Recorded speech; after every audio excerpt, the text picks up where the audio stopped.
Assalamualaikum warahmatullahi wabarakatuh. Saya Rafli Prasetyo dari 2SIC akan menjelaskan materi pertemuan 2 mata kuliah pemrograman framework, yaitu konsep MVC dan cara menjalankannya di Laravel. Model MVC adalah model view dan control, merupakan suatu desain pattern yang memisahkan logika tampilan dan pemanggilan data sehingga penulisan kode menjadi lebih rapi dan mudah dipahami. Model itu menjadi representasi objek dalam database agar interaksi dengan database semakin mudah dan efisien.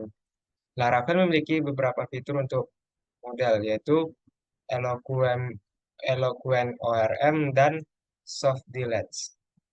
Berikut contoh-contoh query dari PHP untuk Soft Deletes dan Eloquent dan ORM.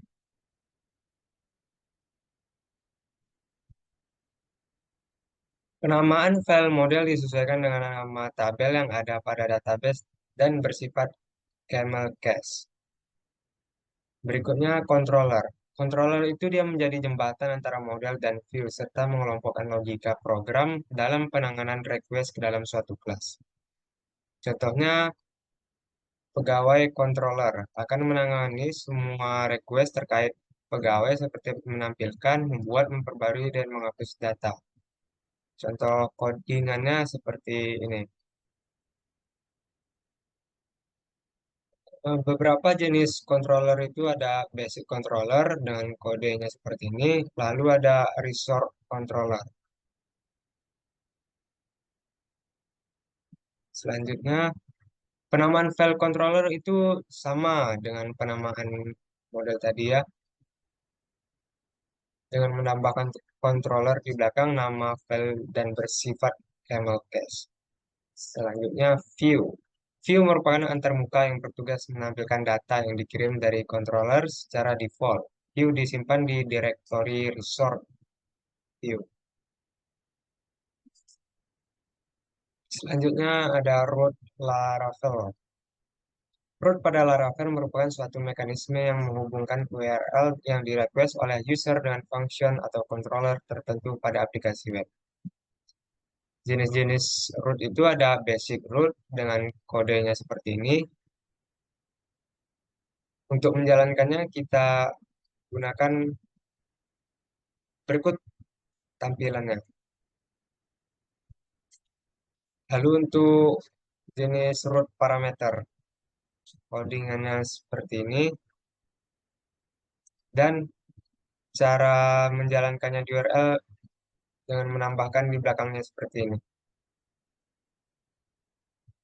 Selanjutnya ada name root. Pemberian nama pada root dilakukan agar lebih mudah saat pemanggilan root, baik di view maupun di controller. Berikut codingannya. Selanjutnya VS Code extension untuk Laravel yang untuk memudahkan kita dalam mengerjakan proyek kita. Yaitu ada Laravel Extension Pack, PHP Namespace Resolver, ada juga PHP FMT, dan auto close tag, auto rename tag, terakhir codesnya. Selanjutnya pembuatan root. Kita akan membuat root parameter dengan peraturan seperti ini.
Berikut logika codingannya.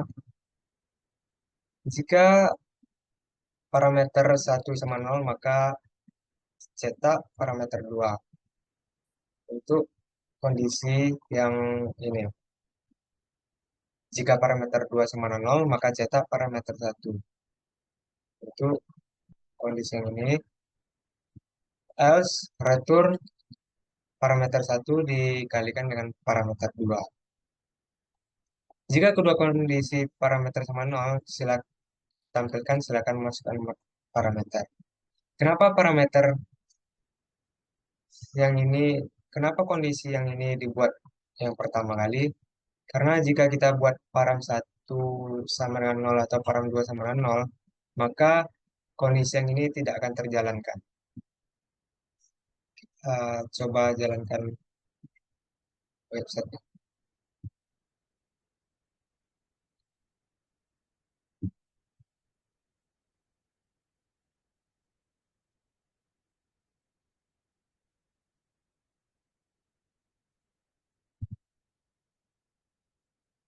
Kita coba kondisi yang parameter satunya kosong, kosong satu, maka akan mencetak parameter 2. Jika parameter 2-nya yang kosong, maka akan cetak parameter satu juga. Jika kedua-duanya bernilai nol, maka akan muncul input parameter. Jika dua-duanya memiliki nilai lebih dari nol,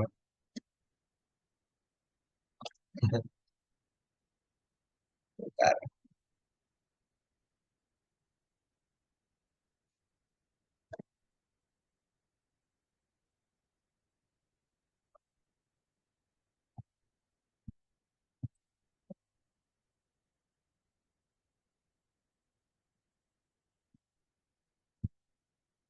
hilangkan ini dulu.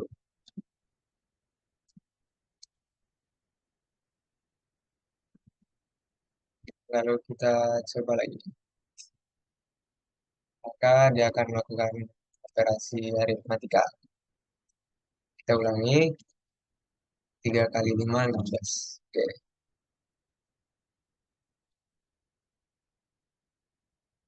Selanjutnya, pembuatan controller. Berikut soal yang akan diberikan, maka kodenya seperti ini.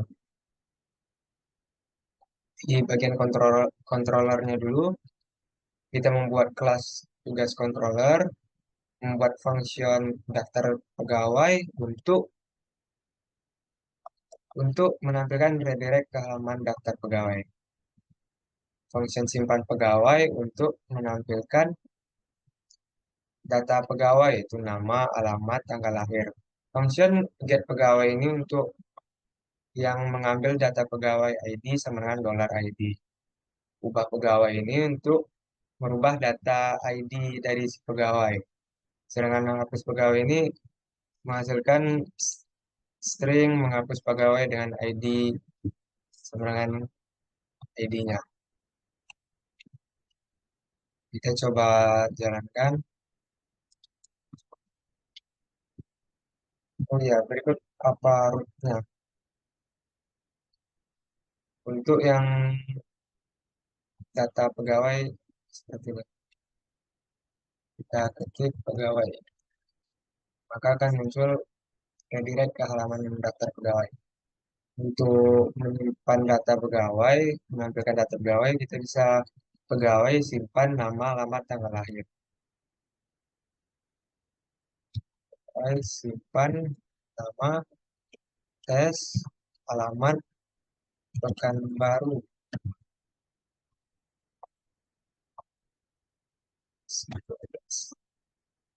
Berikut outputnya.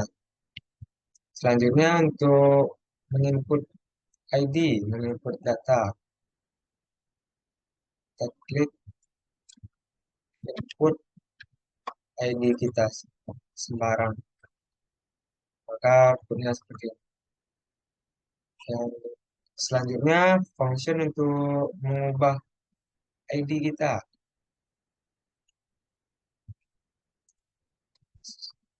Buat ubah lalu nama ID kita. Gitu. Selanjutnya terakhir untuk hapus lalu edit card. Baiklah, sampai situ penjelasan saya tentang pertemuan dua. Apabila ada kesalahan, mohon dimaafkan. Wassalamualaikum warahmatullahi wabarakatuh.